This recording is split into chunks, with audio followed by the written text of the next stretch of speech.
A man of insanity and patriotism, the one true God-fearing American badass to ever roam the Badlands, Jane Doe. Has no counter, but is no counter, say some. Easy to pick up and hard to master, say others. What do I say? If the video length is anything to go by, then I must have a fair bit to talk about. So let's get started, shall we?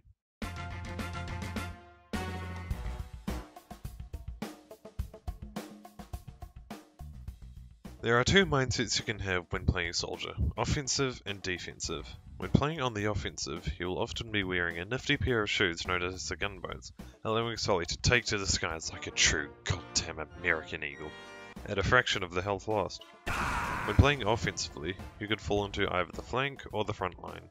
When playing on the front line, you should stick to your team's medic like glue, or the objective such as a payload cart or a cough point, keeping up the pressure on the enemy, but ready to bail if need be.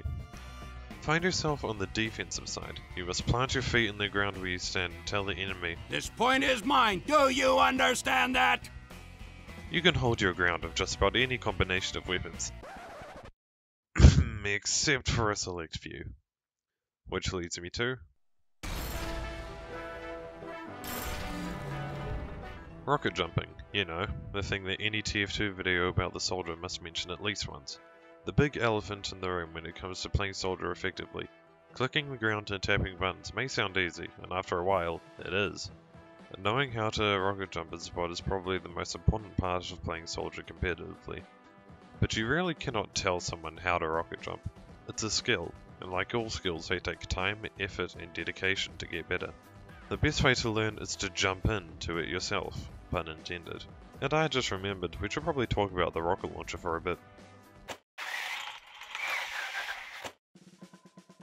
The rocket launcher. A true beauty. 4 rockets in the chamber, 20 in reserve, reloads 1 at a time, shoot people, they take damage and die. Simple, right? Wrong. Good soldiers should be thinking about every rocket they are shooting, and not mindlessly throwing rockets at people that will only do about 20 to 30 damage. This clip here is from an organized scrimmage with my Highlander team. In this clip I am using the direct hit rocket launcher, so I should have no problem denying any jumpy classes that want to throw a wrench to my team's plans. Unfortunately, I was just throwing rockets around like a madman trying to find the spy, and I had no rockets loaded when this enemy soldier bombed our medic. Now if I still had even just 1 rocket still loaded, it would have made all the difference, but I've learned my lesson. Soldier! Yes, medic? You are trying my patience! I'm sorry, okay? You must also factor in the distance from you and your enemy. You don't want to be doing this. You might as well be tickling them with a feather.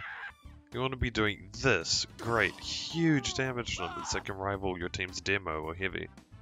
Dealing out the important picks and kills that put your sniper and spy to shame. And let's not even get started on air shots. These sort of moments in TF2 are the reason that I mean Soldier. Now knowing all this is all well and good, but I hear you say, what do I avoid at Soldier?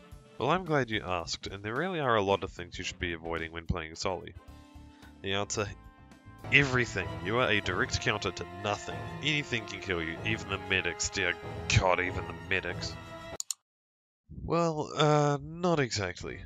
Now, in general, when playing as a soldier on the flank, or what is commonly referred to as the roamer, you will want to avoid the main choke point at all times. It's no surprise that the flank soldier plays on the flank. As for interacting with the individual classes, you mainly want to avoid these guys, especially these two. If you turn a corner into a heavy rearing up his gun, a medic behind him healing them, and you have no teammates, it will take a miracle for you to get out of there alive. Meanwhile, our hard-hat helper over here can really throw you off when you rocket jump in front of a sentry. Wait a minute, CareBear. The pyro can reflect soldiers' rockets and push players around like that bully who bet me out for lunch money. Alright, pyro is a pretty big contender for shutting down the soldier. Luckily, I've got that covered. Safety steps to avoiding the pyro. Number 1. Stay a good distance away from the pyro. Pyro's flamethrower and shotgun limits him to only short-range combat unless he has godlike aim with a flare gun, and even then you would have had to been very out of position to die to it. Just keeping a good distance away from the pyro should keep you safe.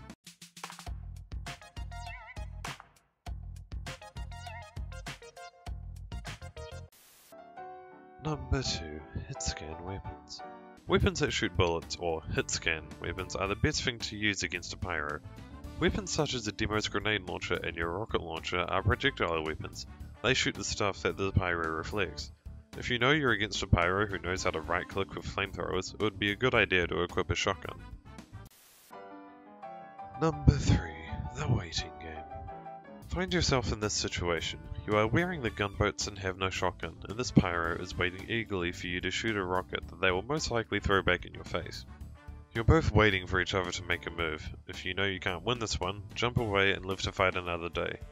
But if this pirate is looking for sick frags, dude, for his air blast montage that he will post on YouTube after about 10 minutes in Windows Movie Maker using the song Fade by Alan Walker, he might try to predict you shooting your rockets and air blast before you have made a move. If this happens, shoot them down. The pyro has what is commonly known in the competitive community, beefed. This concludes the safety steps to avoiding the pyro. In the end, it all comes down to making use of the assets Soldier has available to him. Rocket jumping to get to the front line the fastest, knowing the limits of the class and your weapons and how he interacts with the classes. Soldier is a force to be feared, possessing the means to be both an all-out, guns-blazing madman or a strategic playmaker to get those picks and kills crucial for your team's victory. And that is how you do stuff as Soldier.